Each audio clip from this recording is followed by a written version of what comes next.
la housse de transport d'arbalète SPF.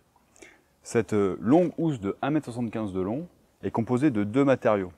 Un premier textile en polyester 600 deniers, qui est relativement résistant à l'abrasion et à la déchirure, et sur un tiers de la longueur, une bâche en tarpaulin PVC.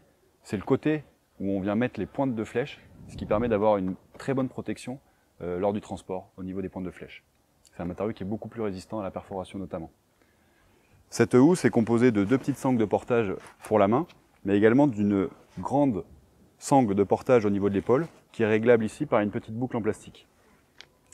L'avantage de cette housse, c'est qu'il y a un long zip tout le long de la housse, ce qui vous permet de vraiment ouvrir en deux comme ça votre housse et de permettre de disposer vos arbalètes en toute simplicité. Donc là, actuellement, vous voyez qu'il y a deux arbalètes qui sont disposées, une de tube 75 et une de tube 90. Donc il faut savoir qu'avec cette housse, vous pouvez aller jusqu'à mettre des arbalètes qui ont des fûts de 1 mètre de long, voire 1 mètre 10. Et vous pouvez, si vraiment vous êtes sur des très grands modèles de fusil avec des longues flèches, désenclencher la flèche du fusil pour pouvoir la disposer à côté. On a disposé deux scratchs velcro de chaque côté pour vraiment pouvoir venir solidariser les arbalètes dans la housse. Okay. Donc comme je vous expliquais tout à l'heure, l'avantage de cette housse, c'est que ce composant ici est très résistant à la perforation, et donc c'est dans ce sens-là qu'on va venir mettre les pointes de flèche pour vraiment protéger.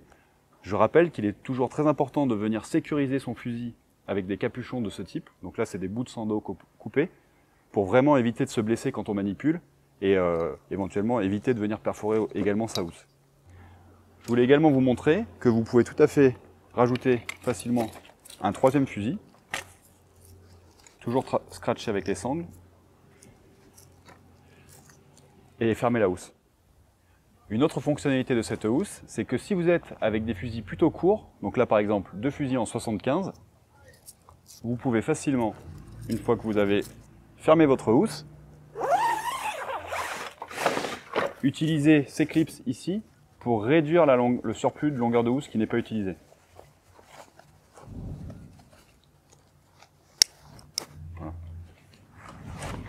Et là c'est bon, vous êtes prêt à partir.